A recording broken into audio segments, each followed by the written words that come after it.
Hey guys, have you often wondered why or how something becomes determined ugly or unfit for sale in grocery stores, or even fit for consumption when it really isn't? Well, everything you want to know about how and why I'm going to tell you in this video. And you've heard of it, ugly produce. And it's surprising that it's considered ugly, that anyone would take edible and perfectly fine food in our food supply chain and deem it unfit and refuse to buy it.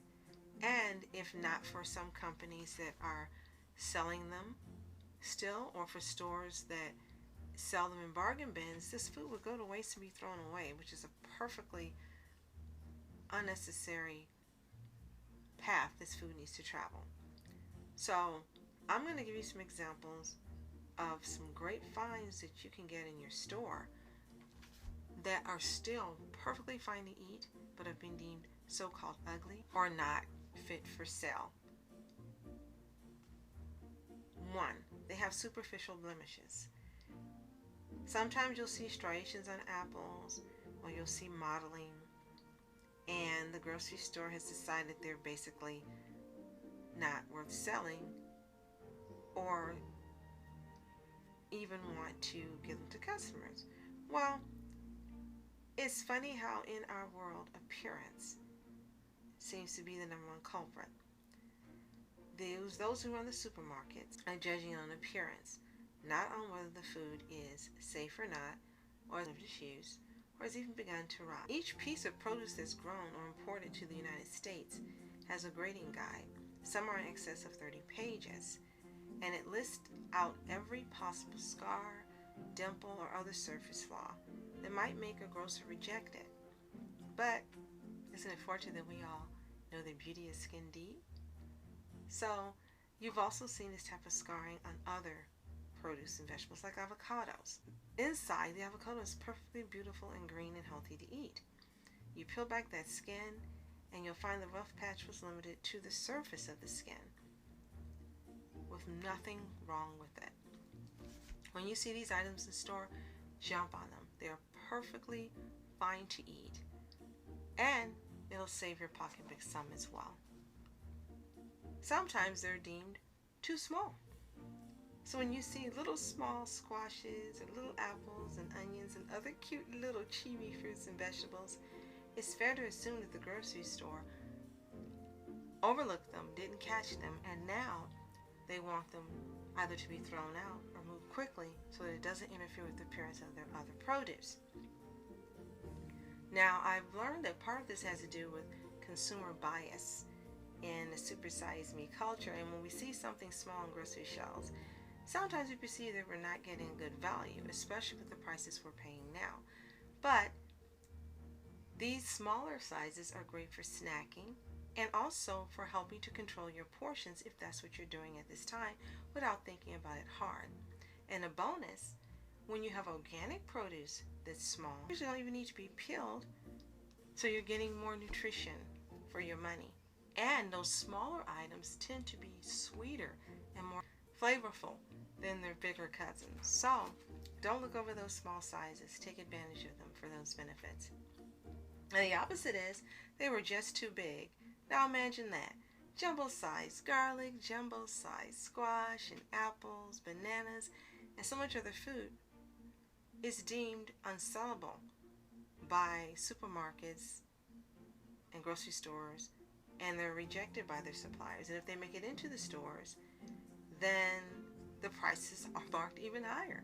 So what would I recommend? Sure, the prices for those too large items are priced accordingly. And if you see them in a bargain bin, jump on them. Size does matter, whether it's too small or too large deemed. And grocery stores believe there can be too much of a good thing. So if you've ever gotten one of those giant sweet potatoes that are huge, you've hit the jackpot.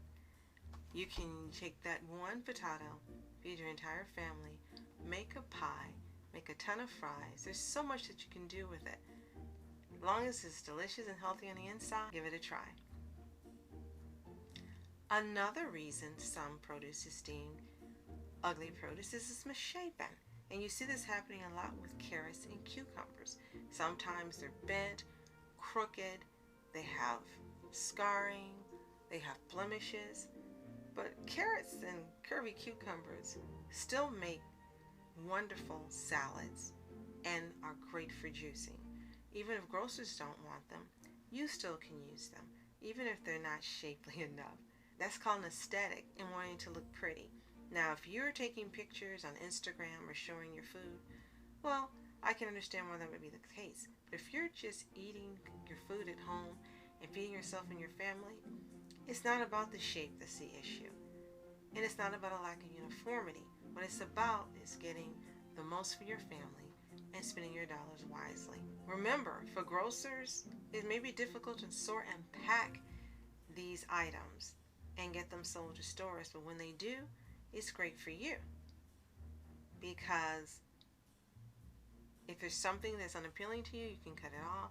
And if it's misshapen, when you cut it up, it's all going to look the same. Enjoy and reap the benefits. Another reason some produce is deemed ugly is this off color, meaning it's not as bright as it normally is, or as deep and dark as it normally is, or as bright as it usually is. And you've seen, I know in stores, a lot of different produce that don't look bright and vibrant as they usually are, and they're deemed off color. Now those vegetable rimes are easy to be peeled off, and what's underneath still is delicious. Also, sometimes discoloration, with them being not as light or as dark as it should be, doesn't affect the nutrient content. They still have the polyphenols and anthocyanins and all those things that make them healthier for us. And a lot of times, some of those discolorations can make a vegetable look beautiful. So, although some people may be taking a hard pass on those items, when you see them in store, it's their loss. Especially when it's citrus, jump on it, eat it. It's still healthy for you. Now we get to the case of where some of them have actual bruising. And when produce is traveling and it's going from place to place, from supplier to middleman to the actual store that we carried in, along the way, bumps and bruises are inevitable. But they don't need to destine food for a landfill. Most bruised produce is perfectly fresh beneath the blemish and just occasionally needs to be cut away to enjoy it. Now, where this doesn't apply is bananas. Usually when bananas start bruising, it spreads quickly and mold affects the bananas. So I would peel each one and check for it thoroughly. If you begin to see pink, that's mold, throw it out. If it's covering most of the banana, don't take the risk, throw it away, or cut off the mold and use it in compost. Another thing is some of this produce have boreholes, and sometimes pests have attempted to eat them. Well, you know the saying, bugs won't eat it, neither should you. And that means, especially when it comes to organic fruits and vegetables, pesticides haven't been used. And that means those boreholes are perfectly normal. So, just cut it off. They're perfectly harmless, and nothing that peeling won't fix.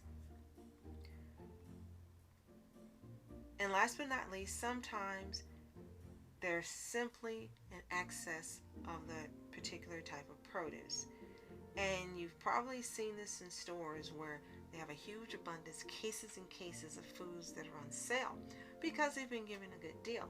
So they mark it down cheap to move them quickly. And that's when it becomes a benefit for you, especially when it's fruits that have hard skins like pineapple or soft skins like banana that can be peeled and cut and frozen to use for many uses later on.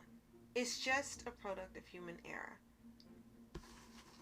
And again, in these cases, it benefits you.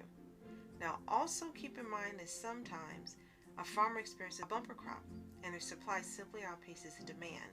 And where the events have a way of messing with supply too, it's an unexpected cold snap on the horizon. Farmers have to get sensitive items off the fields before they're ruined by frost, so they still make some money.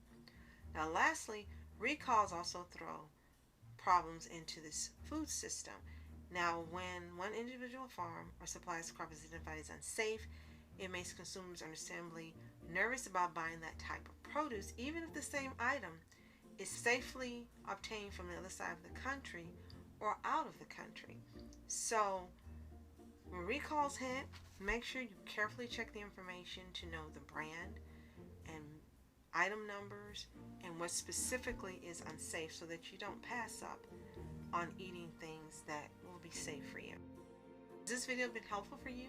If so, be sure to like and subscribe for more videos like this, as well as my other videos on faith, health, and beauty all year round. And please be sure to share this video with family and friends, only so they can be more informed. But I appreciate it because it really helps out my channel a lot. So that's it for now. I'm Julie. Continue to be happy, healthy, and whole. Thanks for watching. See you next time.